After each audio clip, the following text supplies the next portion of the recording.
Welcome.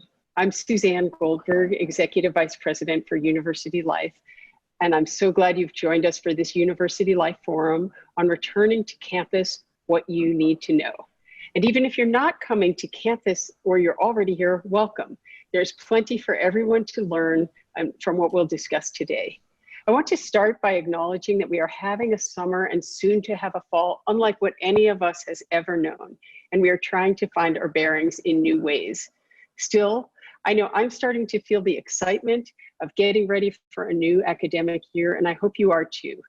There are so many ways to feel connected with the Columbia community as we head into the new school year, whether online or in person. In addition to all that you'll hear about from your school, you'll hear later in today's forum about great ways to connect, including by becoming an ambassador to keep our community healthy. Some great events coming up for Columbia Welcome Week, Silent Disco anyone? We're speed friending, much more, along with many activities to keep you busy if you're quarantining and even if you're not. I do want to recognize that many of you are coming from parts of the country or maybe in parts of the country now and in the world that are known as hotspots for COVID-19, with the stress and the challenges that that brings. I also want to acknowledge, as I have in every forum where we have talked about COVID-19, that many of you and many in our community have suffered great personal and family losses in this time. And in a searing way, we have all seen the terribly disparate impact the virus has had on African American and Latinx communities across the United States and on under-resourced communities throughout the world.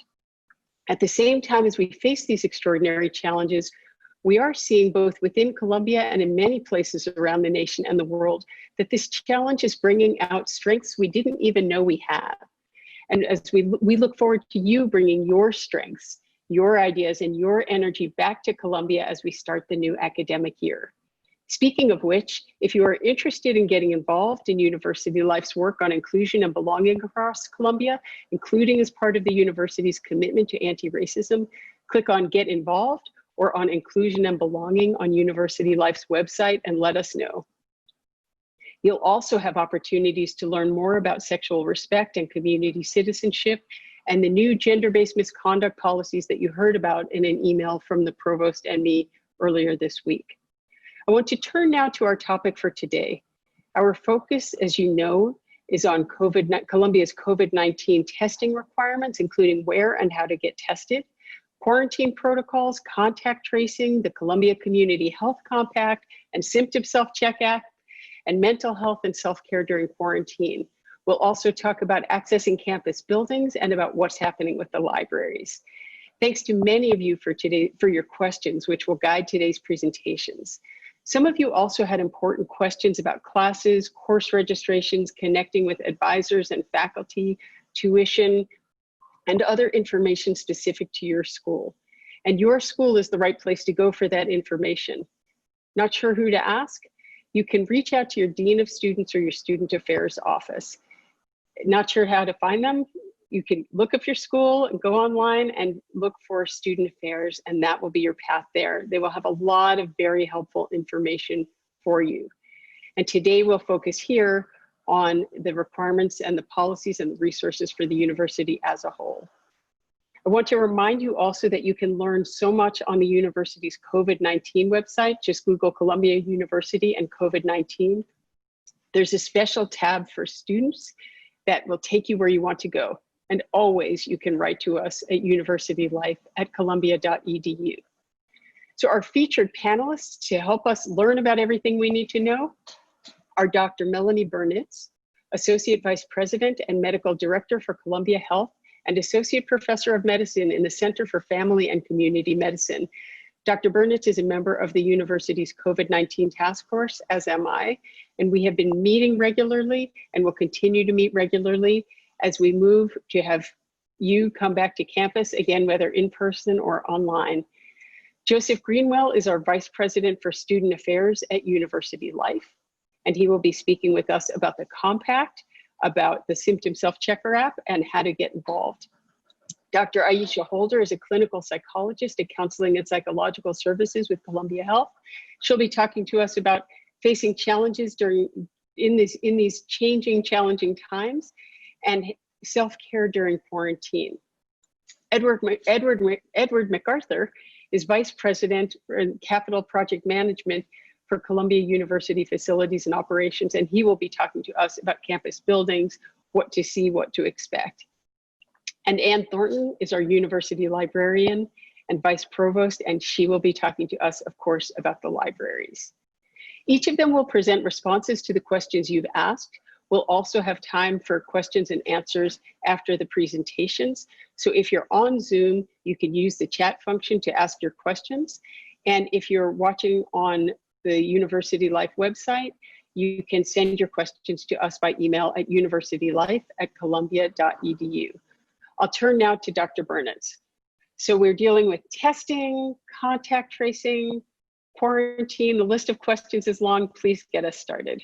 Thank you, Suzanne, and good morning, good afternoon, good evening to everyone who's tuning in. I'm excited to be able to share some of these updates with you and hopefully answer many of the questions that have been coming in to help clarify a lot of this information. Before I get into the detail, I did want to share just a couple of the broad statistics around what's happening with the COVID-19 cases. And as you can see from the top graph, this is the US picture. And we saw a rapid surge of COVID-19 back in March and April, and we peaked at about 25 to 30,000 new cases a day and stayed pretty stable for a couple of weeks, a couple of months actually. And then we saw another increase in cases. And we now seem to have plateaued at this higher level of about 55,000 new cases per day, and maybe starting to see the decline in those cases. Contrast that to the graph at the bottom, and that is the New York City situation. You'll remember back in April that New York City was the epicenter of COVID-19 cases with about 6,000 new cases per day. And then we saw a very steady decline through May. And what you see here is that we've maintained this low level of transmission, very much suppressed transmission in New York City for the past 6 weeks. And I share that as we start because that's really great news. It means our baseline in New York City, where many of you may be returning soon, is really well controlled. And clearly by a lot of the measures you're going to hear about today, we want to keep it that way. So how are we doing that? You're going to hear a lot about all the different ways we're keeping everyone safe as we reactivate and bring back more faculty, staff, and students to the university. We know the success of this is going to require all of us to take part and do many of the things you'll hear about, including the mandatory face coverings. If you are coming back to campus, you'll receive your Columbia branded face coverings required in all spaces, keeping the 6-foot physical distancing, washing your hands more often, avoiding touching your face with your hands, and all these great public health guidance that helps keep us safe and really has had an impact on getting that lowest level of suppression in New York City. We get a lot of questions about the effectiveness of face coverings. There's a lot of new emerging data around this. And I just share one graph with you really quickly, which shows the use of community use of face masks in public and how it really does decrease the daily case rate. So there's good evidence about the effectiveness of face masks. That's why we take this element so incredibly seriously. And you'll see everyone walking around campus and being indoors and outdoors with their face coverings on. So Suzanne mentioned we're hearing a lot of questions about testing. So I do want to give you an overview about the university testing program. Testing is just one prong in a multi-pronged approach to resuming life at Columbia University. And we add it to all the pieces that you'll hear about: the symptom attestation, the face covering, the physical distancing, and all the measures that have happened in our facilities. But we have put together a very robust testing approach that is anchored in data and epidemiology and based on several key principles. We've used modeling techniques working with some experts in infectious disease, statistics, epidemiology to build out the testing program.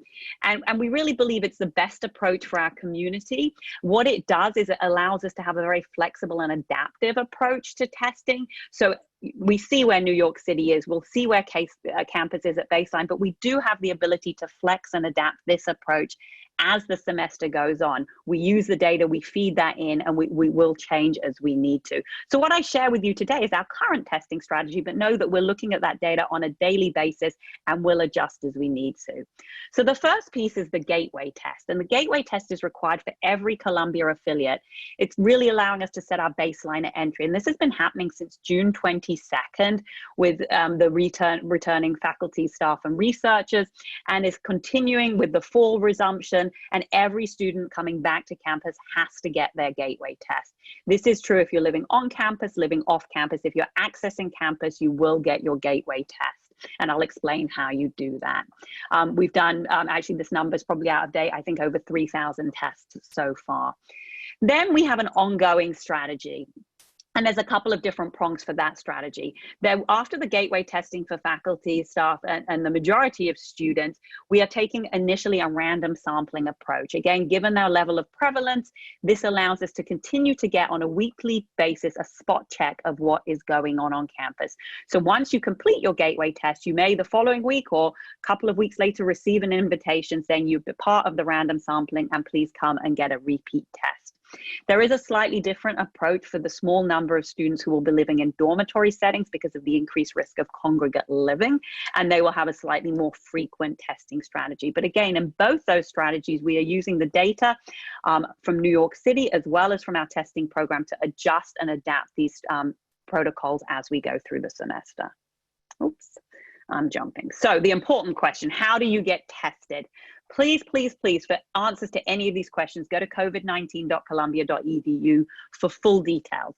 Under public health, there is a tab called the testing program, and it really will walk you through exactly how to schedule your test.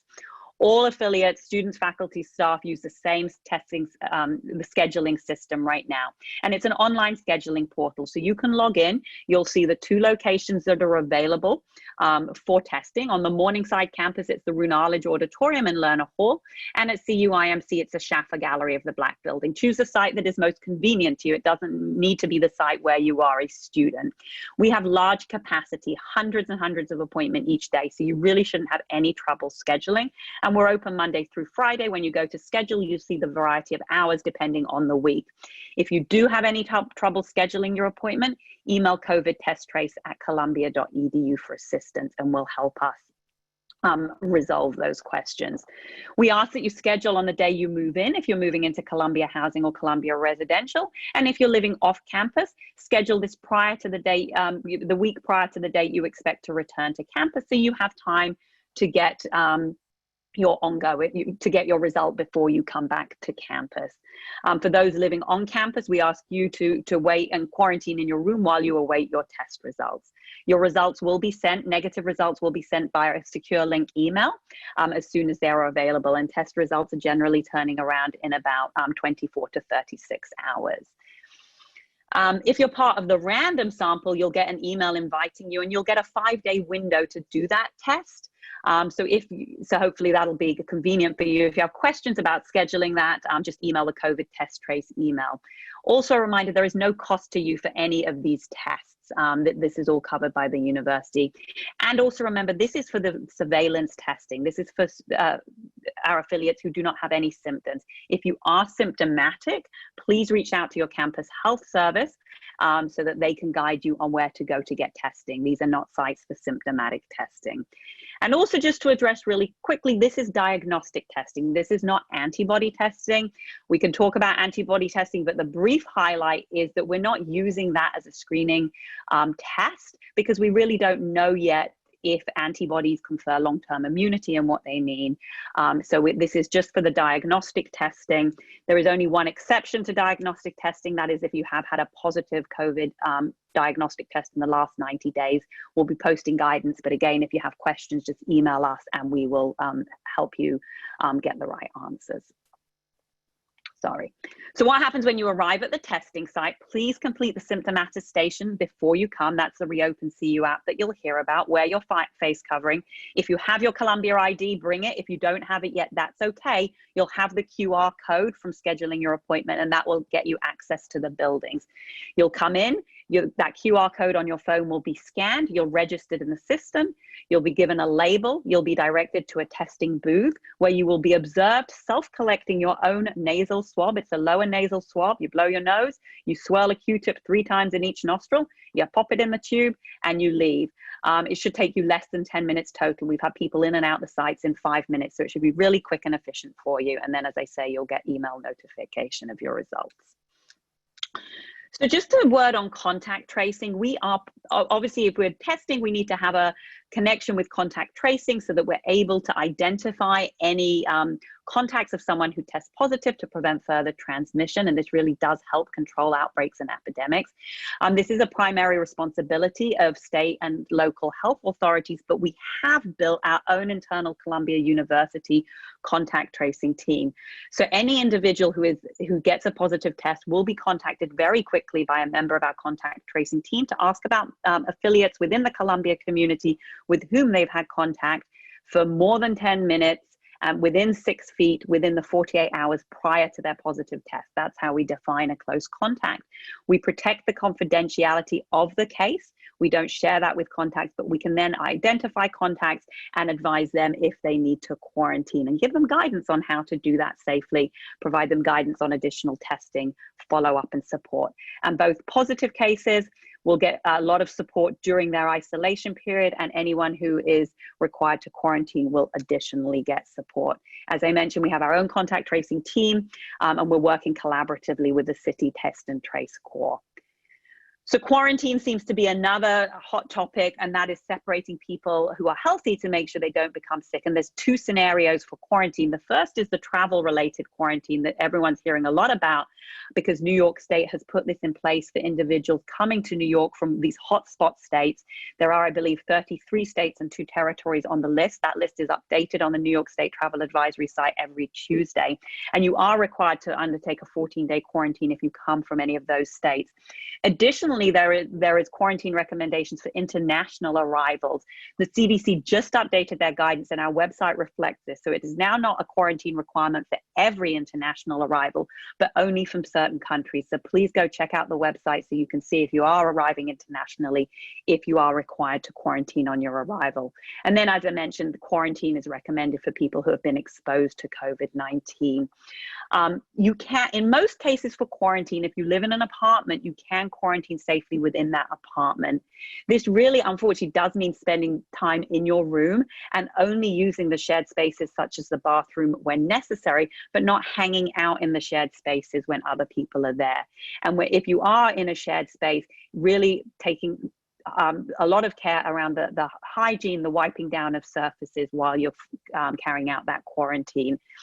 We also know that you need a lot of support when you're in quarantine. Quarantine is tough. So please check out the website as well as the Student Health Service and your school pages, because there is a lot of quarantine support available. On the medical side, we have medical support, counseling support, health promotion activities, and I know the university is putting together a lot of activities to keep you engaged if you do need to quarantine.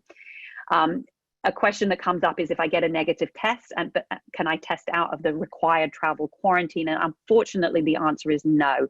New York State still requires you to complete that 14-day quarantine, even if you've had a negative test. And then a quick word on isolation, which is obviously what happens if you test positive for COVID-19. Very similar to quarantine in many ways, in that you're asked to isolate in your room. But again, we will be providing support, medical support, counseling support, and guidance as to when that isolation period can end. It's usually around a 10-day period. For that. We do not test at the end, except in very exceptional circumstances, because tests can stay positive even though you are no longer going to transmit the virus to other people. Really quickly, just so you're aware, we have a lot of, we're using data to really guide university decision making around this. And we look at a lot of this data to see how this could change thresholds and activities on university. So if we're seeing some change in our metrics, we may adjust some of the easier parameters on campus, like the reinforcement of the physical distancing, modification of testing frequency. As I mentioned, it is very adaptive. If cases rise and we're seeing a difference on campus compared to the city, we may make some more stringent modifications to campus activity. Similarly, if it gets even more increase in cases, we may make changes in instruction and staff instructions in terms of telecommuting. And obviously with widespread transmission, there may be different decisions around non-essential operations. So just to end, just to let you know, we really are looking forward to welcome you back to a campus that looks very, very different, and you'll have constant reminders. Just to remind you that there are many, many resources available to you as you return through campus health services around medical counseling, health education, wellness support, disability services, sexual violence response. And please know that these are all available to you regardless of whether you're living on campus, off campus, in New York City, or elsewhere. We should be your first call if you have questions. And even if you are far from campus, we are able to direct you appropriately. So we look forward to welcoming you back. And I will stop sharing and turn over to Joseph, I believe. Dr. Bernitz, actually, thank you very much. I just, before we turn over to Joseph, I would like to give myself a pop quiz, and you can grade me on whether my answers are correct or not. So okay. Question number 1. Must everybody wear the Columbia face covering, or can I wear whatever face covering I like? The answer is, I can wear the face covering that I choose. It's just got to cover my nose, mouth, chin. Is that correct? That is correct. A+. Question number 2. If I've been tested before, or if I've been tested even the day before at my primary care provider, do I still have to get tested? And the answer is yes, I have to be tested by Columbia, correct? Correct, yes. It's interesting when you give yourself a pop quiz, how you can sort of skew it to know the answers. Right. Okay. Another question, I think you've answered it multiple times, but just to be clear, do I have to pay for the test? No, I don't have to pay for the test. Here's a question, 2 quick questions on testing for you, and then we'll move over to Joseph.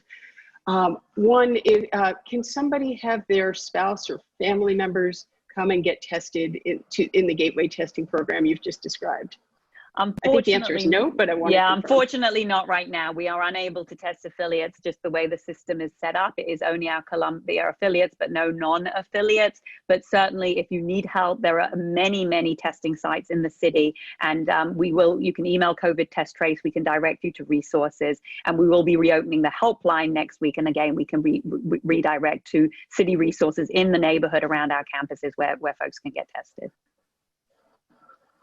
Thank you for that. And one more question, which is, I'll also sort of ask you to give the answer to this test question, which is, if I'm in a high-risk population, so I'm concerned about going to our gateway testing site and being around other people, what do I do? I know you said that everybody will be wearing face coverings, that will be set up in a distant way, but how do I handle that? Yes, certainly the testing site, and those who've gone through can share, it is incredibly spread out. You are never within 6 feet of another individual, and everyone is wearing face coverings. So everyone should feel really safe going to the testing site.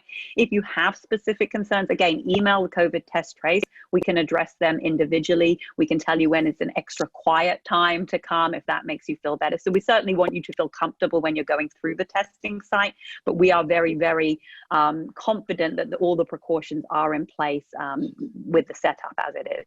But email us and we'll help you out. Great. Okay, thank you so much. We'll come back to more questions. So now I'd like to turn to Joseph Greenwell, our Vice President for Student Affairs at University Life. We've just heard so much, lots to do, and I think you have more to tell us about the Columbia University Compact, about how to do the symptom self-check app, and about how to get involved. So over to you, Joseph. Great, thank you, Suzanne. I just want to reiterate how excited we are to start the academic year even though it's an extraordinary time. And so I'll start with talking about the compact and why it's so important. So all the information in the compact is reflective of Columbia's enhanced health policy, which was done by guidance by CDC, by New York State, but our own Columbia experts and public health experts about what is needed to, one, to minimize the risk that you expose yourself to COVID-19, and also to reduce the chances that you may unintentionally expose someone else to COVID-19 in our community and in our neighbors. And Melanie shared many of the components of it, but it's basically to wear a face covering at all times while you're on campus, and to wear it appropriately. So over your nose, chin, your mouth is covered. To complete the Columbia symptom tracker on the app, which I'll talk about in just a minute, to follow all the basic health precautions, including washing your hands frequently or having sanitizer on you at all times, to follow the signs and guidance. Melanie shows some great pictures of all the signs and guidance on the campus, and to participate in the testing that Melanie discussed, as well as the quarantine as is needed. And I want to talk a little bit about the Reopen CU app. And so if you haven't done it already from your smartphone, if you have a smartphone, you can download the app from the App Store. It's Reopen CU. And what we've tried to do, CUIT has done some extraordinary work here, and trying to have a one-stop shop for everyone in our community to make sure that we're keeping our community healthy and that we're living up to the expectations as community citizens of Columbia University. So if you pull up the app, you'll notice two pieces to it. The first one is the daily attestation. This is expected to be done every single day, particularly when you're coming to campus. This has to be done in order to get a green light to have access to our buildings and facilities. And so when you're looking at the app, I don't know if you can see it very well here, it's an easy checkbox list, and then you click the checkbox that pertains to you in that moment in time. At the bottom of the app, there is a checklist for you. This has all the requirements for our community to help educate us and to support each other in living out the compact. And you'll notice on this that currently you have access to the compact itself. So all the language is here. So when you go to your app, you'll simply scroll down, read the compact clearly and all of the information. And then at the bottom, you simply swipe the I agree button. It'll turn green. And then when you submit your attestation for that day, then that is your signature. And you don't have to do it again. The attestation you do daily, but the checklist, you do them just once, and then that is completion of that particular requirement. You'll also notice on here that it has the requirement of testing and for you to inform according to the app, based on the app, that you've finished your testing and also your training, which I'll talk about. And we're in the process of fixing that to where it's a little more intuitive for you. You can't quite check the box yet. And that's going to be happening early next week. And that'll be available for you, for all students to be able to also attest that you have finished those particular requirements.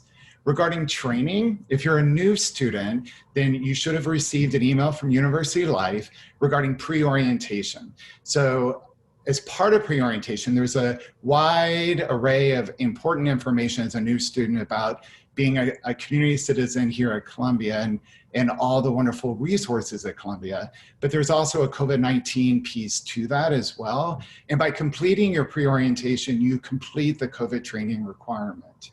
If you're a returning student that plans to be on campus, there is an online training. It's a simple PDF PowerPoint that's on the COVID-19 website that you need to complete. It should take about 10 minutes. It has similar information to what we provided in the pre-orientation materials, but you simply go through it, and then when you go to your attestation for the day, you can complete that on your checklist as well. If you're a returning student that's not going to be or do not plan to be on the campus, or utilizing the campus resources, you do not have to complete the training at this time, although the training is available for you and has helpful information no matter where you may be. So I recommend looking at it when you have the opportunity, no matter what. I wanted to talk a little bit how to get involved and active in keeping our community healthy. And so we're taking a prevention approach and really trying to support each other as fellow community members in order to uphold the compact and share why the compact is so important to our community and the communities that surround our campuses. And so there's a few ways you can get involved. The first is just being an active citizen yourself and being a strong bystander and supporting your friends and colleagues and peers that you see are not fulfilling the compact, and and sharing with them why it's important and having those dialogues. We've created a document which will be on the COVID-19 website soon, which is around stepping in to kind of help you in that space, because I know it's not always easy. And as you feel comfortable, we suggest that you engage with each other and support each other with empathy and care, understanding these are challenging times, but to support each other in living out the compact in our agreement to the campus.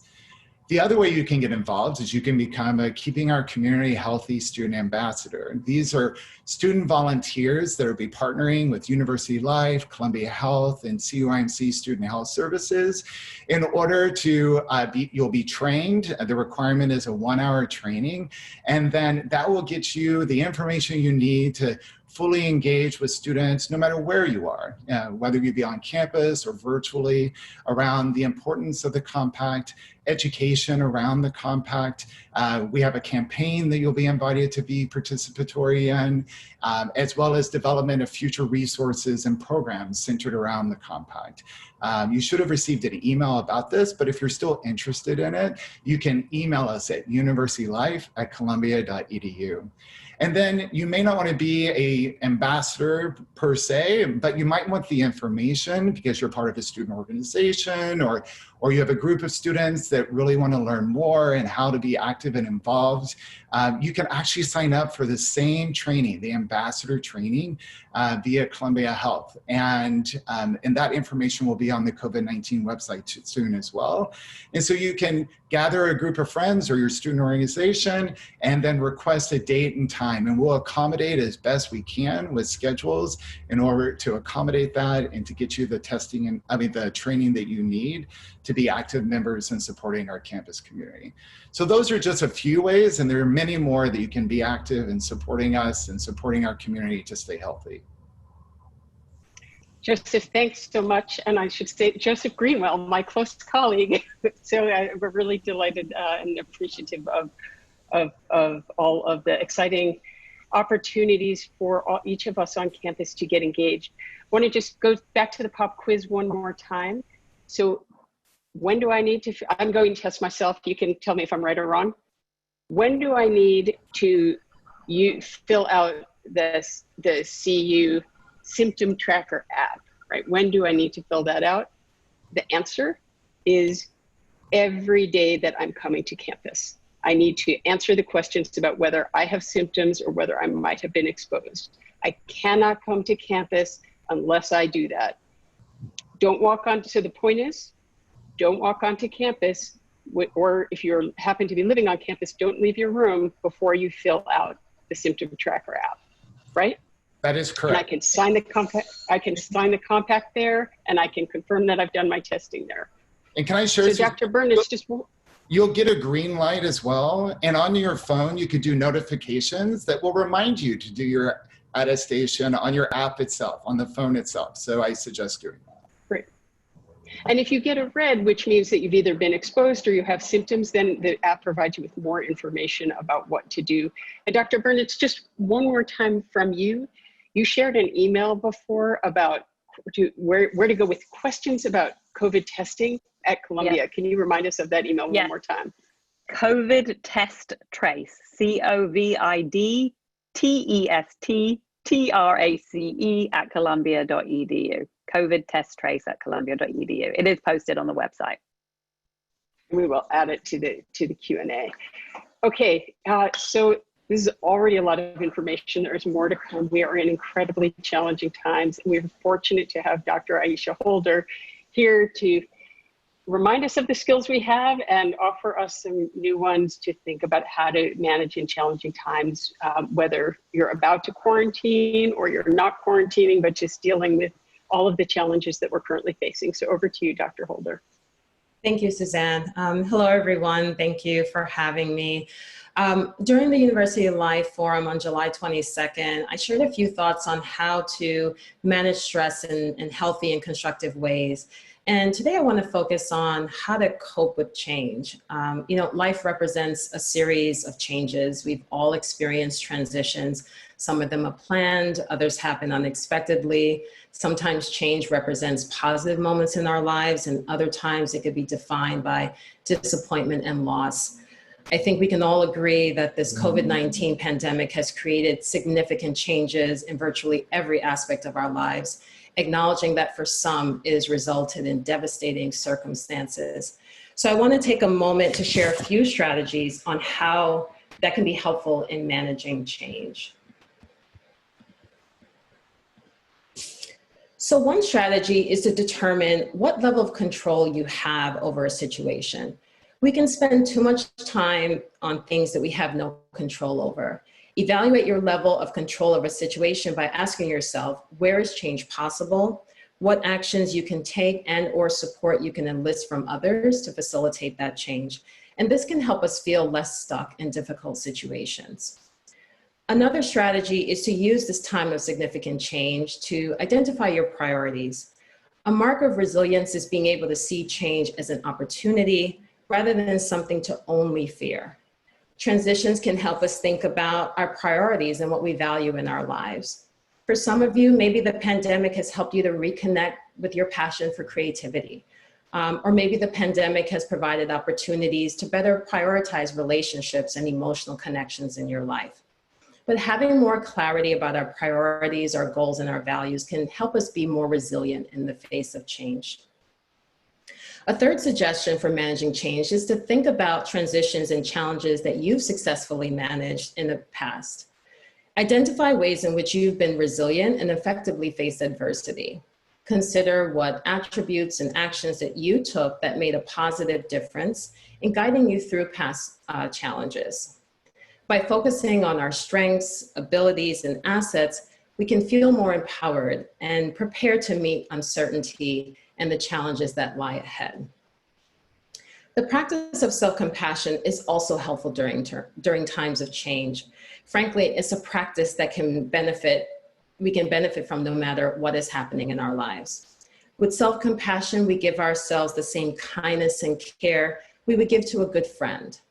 Practicing self-compassion provides us an opportunity to be warm and understanding to ourselves when we suffer, make mistakes, or feel inadequate, rather than dismissing our pain or engaging in self-criticism. Self-compassion reminds us that we're not alone. We all experience adversity. And self-compassion reminds us to observe our thoughts and feelings without judgment and to not suppress or deny them. We must acknowledge that one significant change that some of you may experience is having to quarantine. And so here are some tips for how to handle this situation. First, it's important to acknowledge and validate your feelings as a way to manage stress. Doing so allows you to check in with yourself about what you need in a moment of stress. Maintain your regular daily schedule as much as possible. The more change that is happening, the more important it is to maintain a regular routine. For example, identify consistent times for eating, going to sleep, or participating in exercise. Schedule consistent times to communicate with family and friends, which can help reduce isolation and provide key support. Be creative in using the virtual platforms to stay connected to people in your life. Schedule time to relax. Write in a journal or do a few minutes of mindfulness exercises. Think about engaging in constructive activities that provide comfort and pleasure. Explore a new hobby like playing trivia games or creating a collage. Can be really helpful to stay active and engaged. Setting small and manageable goals can help in addressing feelings of not having control and dealing with so many unknowns, as well as provide an immediate sense of accomplishment. The key theme for managing during quarantine period is consistency. Consistency helps to ground and anchor and remind us that there are things we can control and some things do remain the same. As always, it's important to seek professional support if you're experiencing distress and if it's adversely impacting your daily activities. But please also know that you don't have to be in crisis to seek professional support. You can contact Counseling and Psychological Services for Morningside Campus and Mental Health Services for CUIMC for assistance. We're a confidential resource. We offer counseling to students on a range of issues such as stress, anxiety, depression, relationships, for example. We have a range of support groups for students, including a CPS daily support space for students who are in quarantine. And I just encourage you to visit the CPS and MHS websites to identify tools that can really promote your wellness. And please be assured that counseling services departments are here to support you during this transition and beyond. Thank you.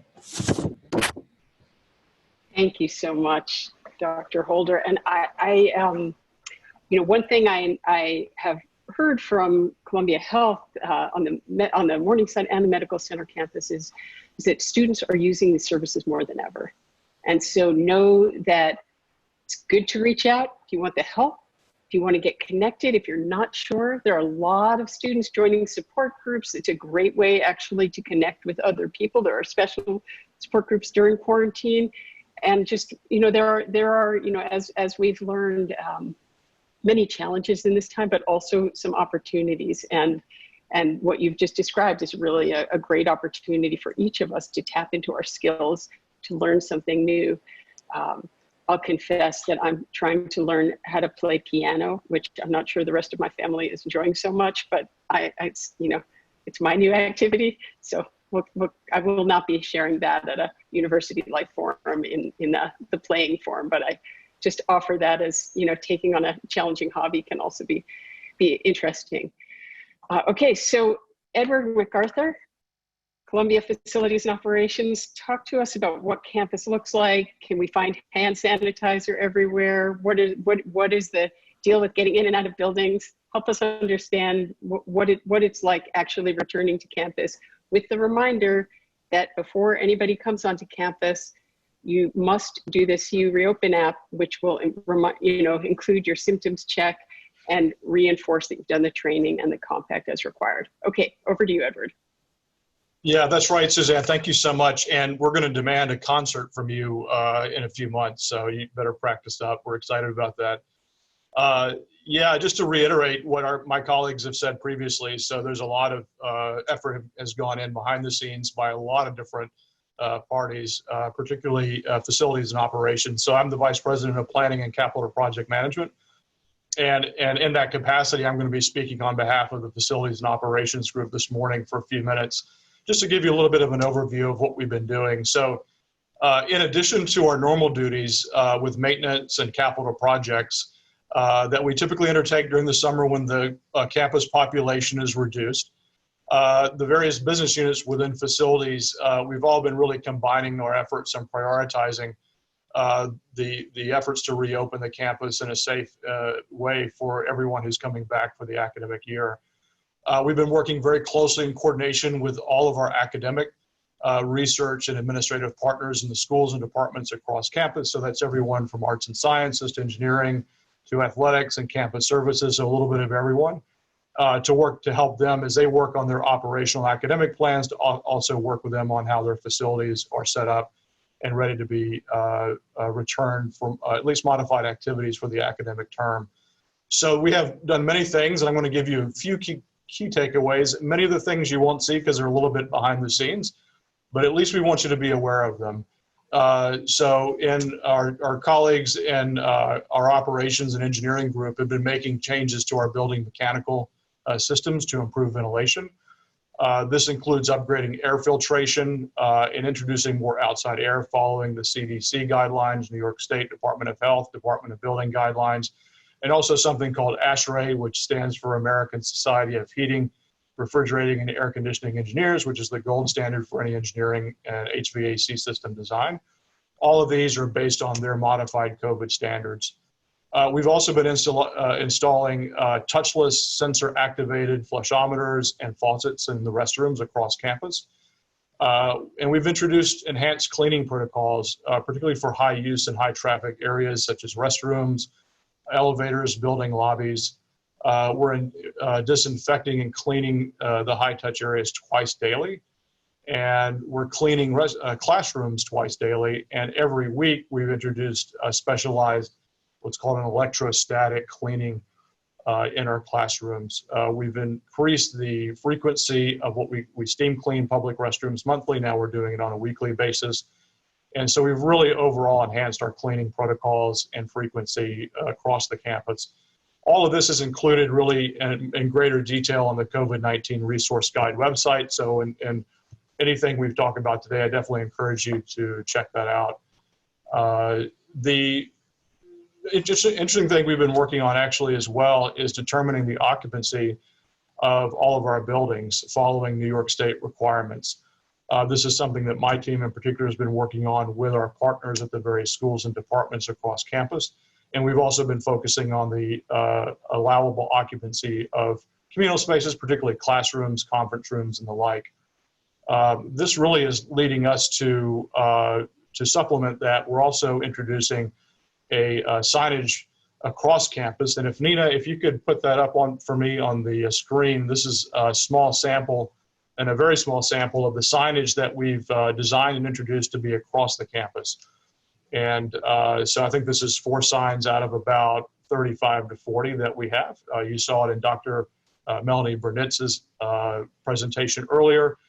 And I would encourage you also to, if you can, there's a video up. It was in the provost email that I believe came out yesterday. There's a link to it. It's a great video showing how the campus has been worked on throughout the summer, and you'll see some signage in there.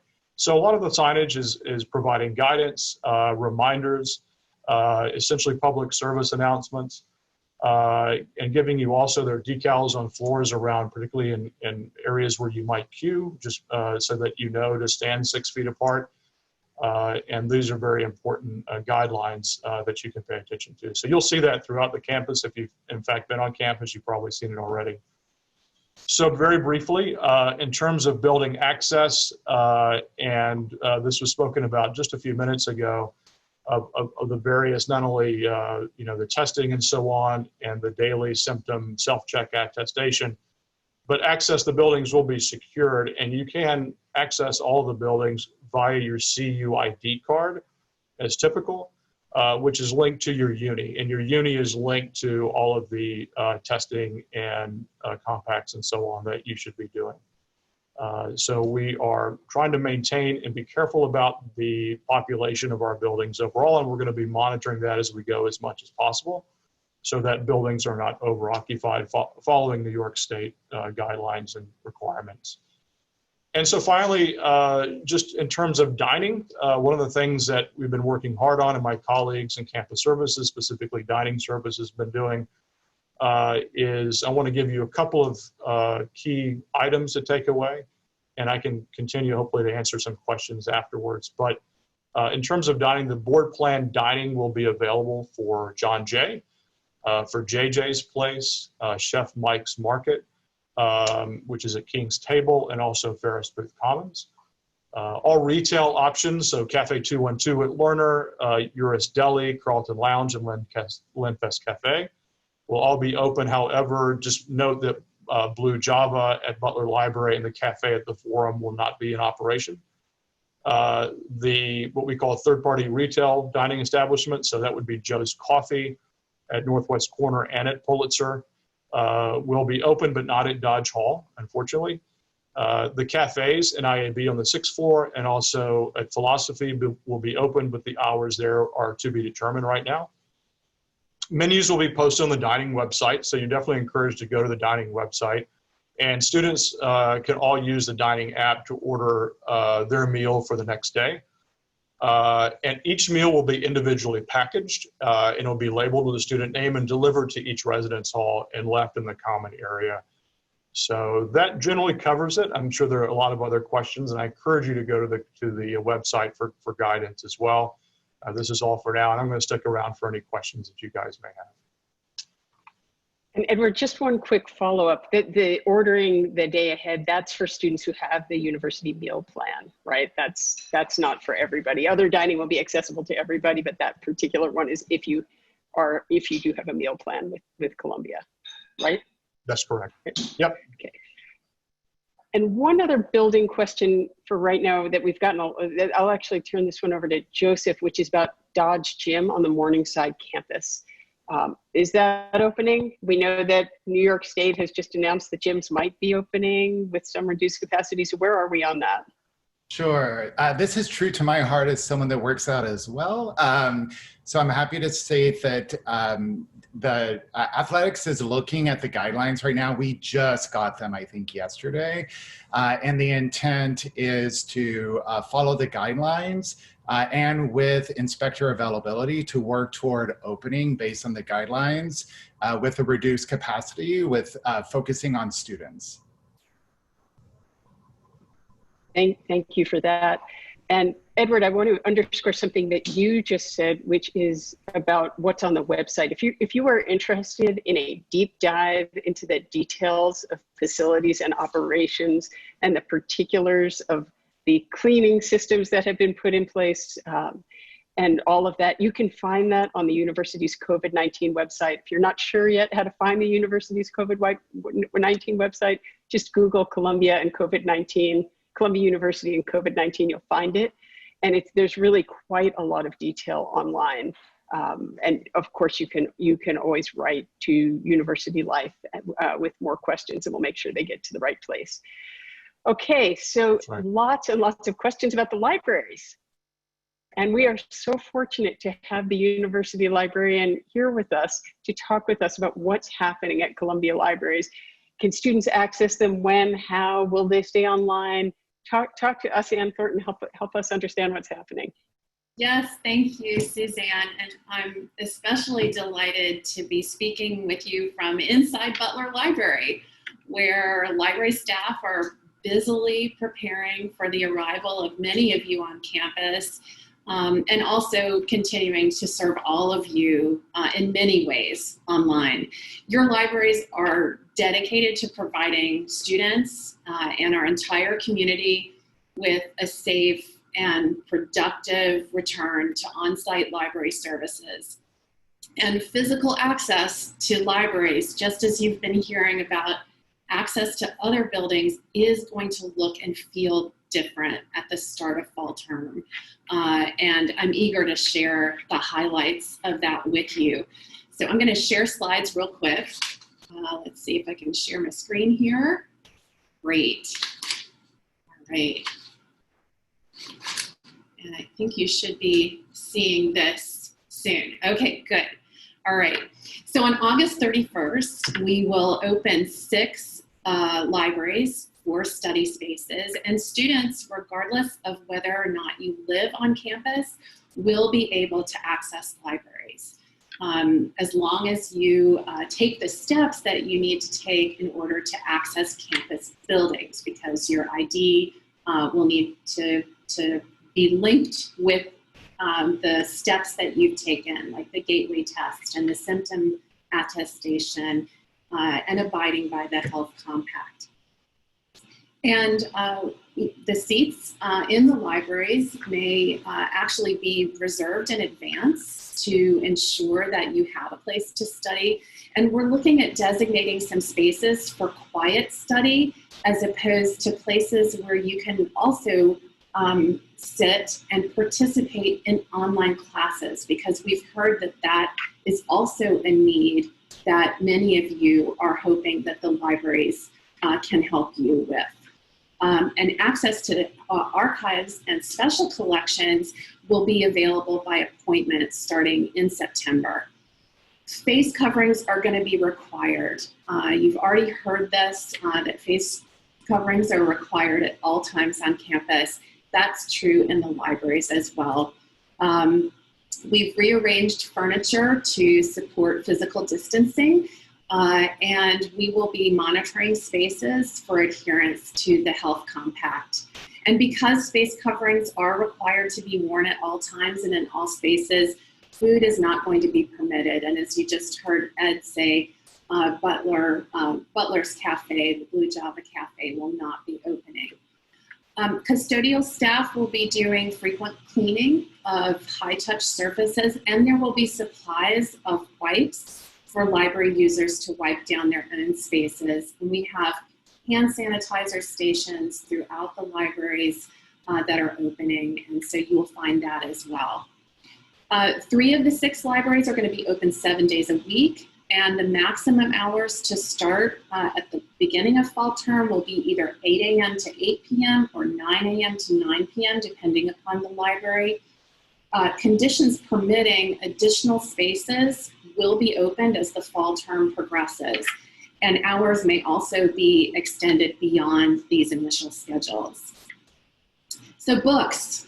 The library started a contactless book paging and pickup service in July 2020, and we will continue that for fall term 2020. So this means if what you need from the library is physical materials, you actually don't have to enter the library to get them. And this helps us also keep that reduced on-site population as per New York State requirements. So that will be offered on the side entrance of Butler Library right near John Jay Hall. Stacks will be closed to users, and all requests for circulating physical books will go through our paging and pickup service. Also, we're serving and continuing to serve a large remote research and learning population of Columbia students and faculty from all over the world. And we want to make sure that you have access, as much access to online collections as possible. So for physical materials that don't have a digital counterpart, we're scanning portions of books and delivering those electronically directly to you. We also have millions of ebooks, online journals, databases, digitized collections, including digitized photographic collections, audio, video materials to support you. And we're ready to help because we know this is really difficult. And so our live chat service will be available whenever the library is open, including evenings and weekends. And please don't hesitate to reach out to us with questions. All of us in the libraries are eagerly anticipating the start of fall term and the safe reopening of some of our libraries beginning August 31st. Please help us to keep your libraries open by upholding the Columbia Community Health Compact when you come. We can't wait to see you. Thank you so much, Anne, for this spectacular presentation. And of course, a central part of being in an academic institution is our libraries, right? And as our provost has said, they're the beating heart in some ways. So just 2 quick questions for you. Are there any libraries at the medical center that will be open? And can people bring coffee into Butler? That's, among others, those seem like the most urgent questions. Yes, that's good. So yes, the Hammer Health Sciences Library is actually open now. And students can reserve seats there. It is currently restricted only to CU IMC students. And that will be true of the law library as well on the Morningside campus. The other libraries are going to be open to all students. And so the other question was about the coffee. Yes, so, food won't be permitted in the libraries, but we know people need to, stay hydrated and so forth. So, whenever you're taking a sip, you can quickly, move your mask as you need to, take the sip, and then please put your face covering back on properly. That's how we'll expect everybody to behave in all of our spaces.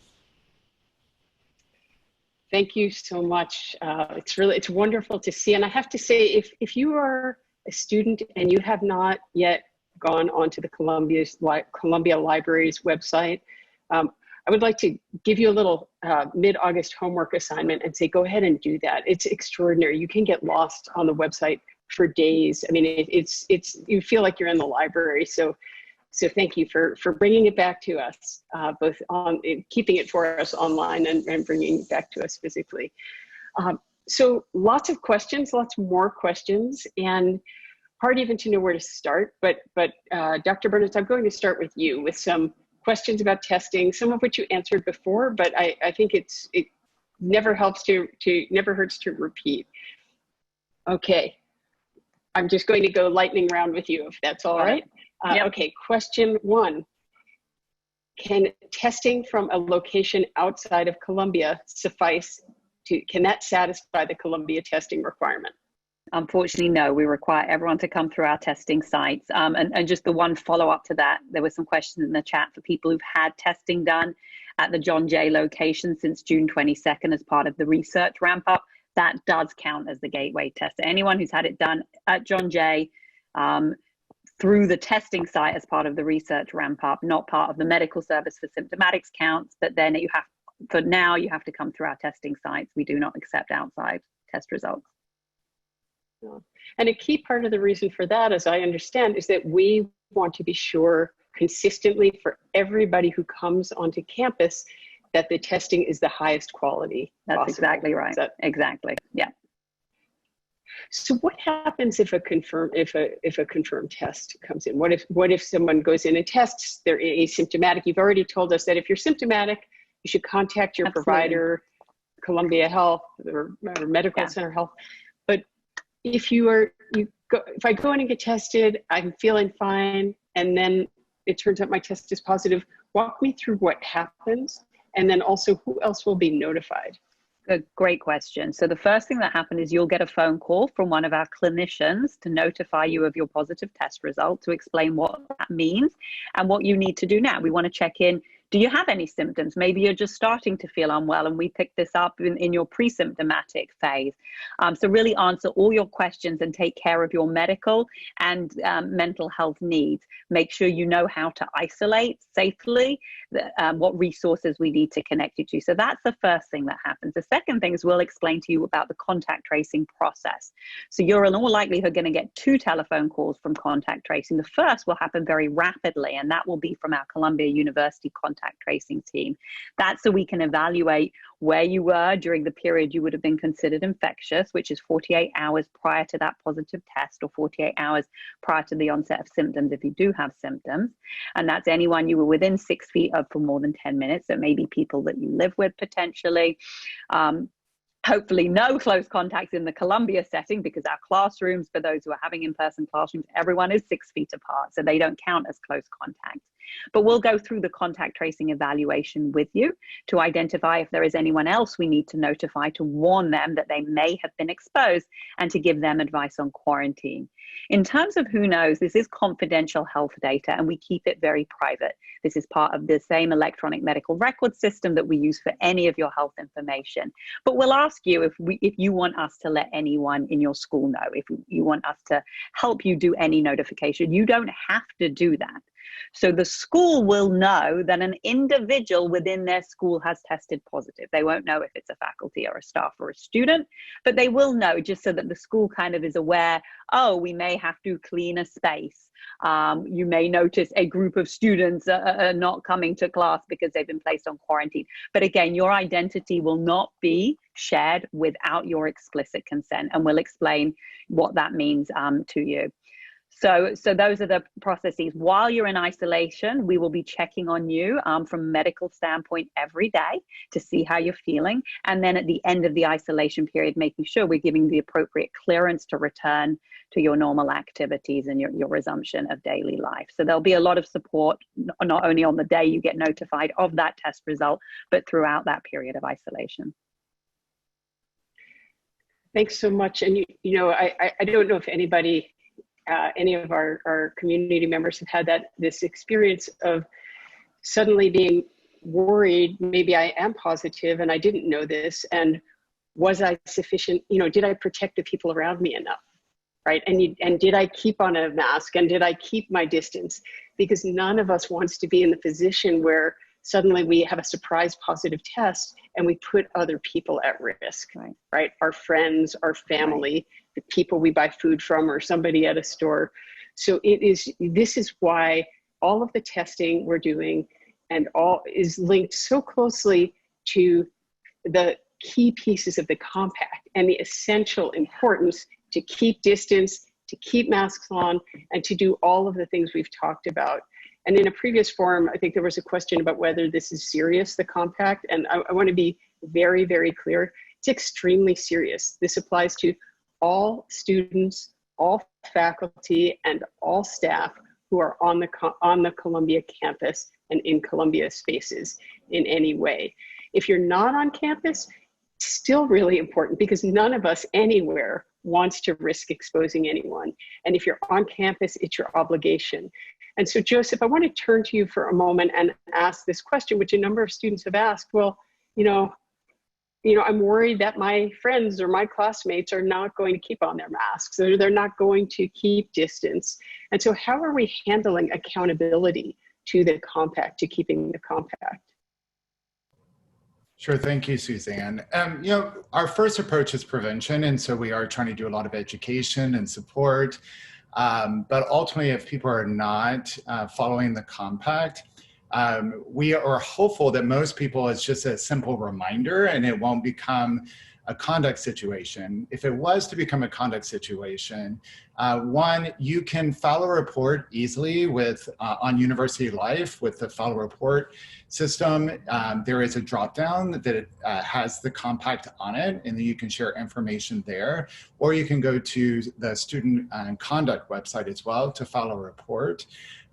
Once we get a report, either through that mechanism, you can also share information with your dean of students or with other officials on campus. But once a report comes to student conduct, if it is a lower level violation, for example, the student forgot to wear a face covering or refused to wear a face covering, we'll start with an educational approach, as we often do in all of our conduct situations. If that student was to have a second violation of the compact, then that would trigger a dean's discipline process. And so that student would go through a review process similar to other conduct situations on campus with a potential outcome that could lead to a sanction. And that could be anything from probation, and for more severe cases, that can go up to losing access to campus or losing access to residential facilities even. And so not all cases are equal. So I'll give an example of what would be seen as a severe violation of the compact. If someone was to host a big party and not follow the compact, that would trigger the dean's discipline process immediately for a review, and that could lead toward, depending on the outcome of that review, to a higher level of sanctions. Thanks so much, Joseph. And let me be very clear. I think anybody who's looking at any media right now is seeing that where schools are opening and students aren't following, what is essentially our compact, there is a problem with transmission, and we can't afford to have that. We don't want to have that.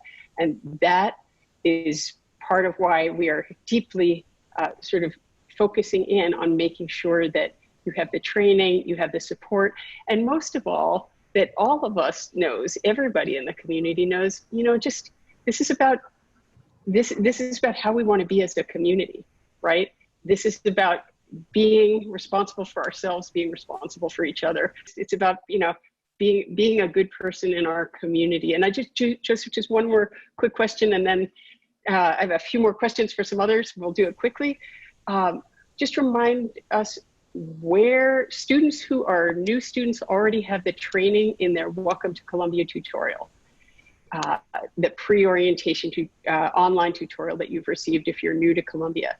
If you are returning to Columbia, Where do you get the training? And will we be reminding students about that in an email? Sure. So the training is now active and alive on the COVID website on the student section.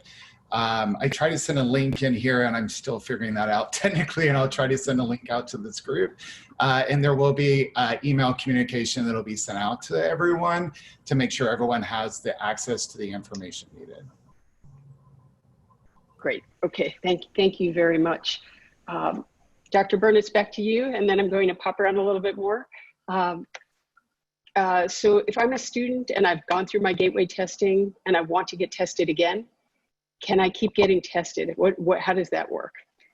So currently, no, there is not the availability to do the continuous testing. But as I mentioned, we will be doing weekly sampling of the population. So everyone who's gone through gateway testing will be part of that sample. So you may be called to come and get additional testing. If you believe you've had an exposure, that's something you should discuss with your healthcare provider, because that may be an indication for testing. And if you are contacted because you're a contact of a known case, you will also then be given the opportunity for additional testing. As I mentioned, we will be examining these testing frequencies and the sampling approach as we go through the semester. So if it changes, we'll certainly notify the population. And can I volunteer for that to be part of that sampling, or is that just unfortunately truly random no, sampling? Yeah, truly random sampling. Yeah. That's what we mean by random sampling, right? There's no volunteering. What's the if I have an in-person class and I would like to attend class on September 8th, when's the last day by which I can have my testing done? Friday, and September I know that's 4th. going to differ depending. Okay. No, it's, I mean, we're seeing results turned around in around 24 to 36 hours, and that's a 24/7 operation. So if you come in for your testing on Friday, September 4th, we're not open on Labor Day, the 7th. So that Friday is the last day to be able to attend in person on the 8th. So, and I'll just offer a word to the wise that usually not the best idea to wait to the very last minute to sign up for a testing slot or anything else, or to turn in your papers. So yes, that is true. Ahead, right now, get signed up sooner than later. Exactly. Great. Anne, we've had a lot of questions about printing. Where do people, are students still able to print on campus? So can you help us out there? Yes, definitely. So for those familiar with the printing services on campus, these are known as paw print stations, and they will be available across campus. And what's also true is that we are adding, Columbia University IT is adding touchless badge readers, which means that you can swipe your badge at a paw print station and it will automatically release all of your jobs to the printer. So it's just yet another sort of contactless way of providing printing services. Thank you. We've also had a lot of questions about reserving seats in the library. And so would I be right to say that the best way to learn more is to go to the library website and read about all the details and learn how to reserve seats? Absolutely. We are testing the system now. It's brand new to us. It is being used effectively at the Health Sciences Library. And so we have every expectation that it'll go well for our multiple locations that are opening. It will be available on our website no later than the morning of August 31st, but perhaps earlier if the testing goes really well. And so, you can definitely look at our website, you can watch there, and you can follow us on Twitter too to just get the latest updates from the library about library services. So I think we've covered a lot of ground. We're going to close out in just after sort of closing 30-second comments from everybody. But we've gotten tremendous questions from many of you in the chat. And so what we're going to do is take all of those questions and add to the FAQs that are on the COVID-19 website. We don't want anybody wondering and nervous about the information, right? We want you to have the information you need so that you can come back to campus comfortably, safely, excited. And if you're not coming back to campus, so that you can be in your communities comfortably, safely and excited, and really fully engage as the new academic year starts. So quick last comments from anybody. Joseph, can you kick us off? Sure. We're super excited to start the academic year. We have all kinds of incredible virtual events and activities at the school level, campus level. So many people have been working so hard all summer to make this the best fall experience possible, no matter COVID-19 or not. So we're excited to have you back. Anne, over to you. And then Edward, then Melanie, and then Dr. Holder. But we're so excited, eagerly anticipating the start of fall term, and your libraries are open in person and online. Edward, facilities and operations, you've been getting it all ready for us. Yeah, I can't beat Joseph, but I can echo what he said. We're really excited. I've been around here actually since everyone shut down. It's been very lonely, and we miss your energy, and we can't wait to have people back, even if it's on a modified way. But it will be great when you come back, and we'll all work together. We'll be a great community together. So we can't wait to get you back from New York. Dr. Bernitz, you shared a ton of information with us, and there's so much more. There is so much more. I echo everyone's enthusiasm, but also this wonderful partnership. I think this semester, like no other, we really are all in this together. We are ready for you. We've got the testing programs. We've got the contact tracing. We've got all the compact, all these pieces that are here to keep us all safe. And we really will be working together so we can all help each other out. And we're ready for you to come back. And Dr. Holder, you gave us such important guidance as we take in all the information, as we go through the ups and downs that we are all going through in this time. So closing thoughts from you. Sure. Yes, we are so excited to, to be back on campus and to get the academic year started. I would say self-care, self-care, self-care. It's not a luxury. To really make it an integral part of your day-to-day and engage in moments of comfort is so important, whether it's listening to a bird chirp or watching your favorite Netflix series. Just really taking moments to take care of yourself is important. And it's not a luxury, it's really part of our day-to-day, but we're very excited and we look forward to seeing everyone. I will just say that I feel so fortunate to have all of you as my colleagues and to work with the tremendous people who are getting campus ready as we've been talking about. And again, whether you are here in person or here online, we are all part of a tremendous Columbia community together. And we're excited for the academic year ahead. So more to come. And with that, thank you very much for joining us.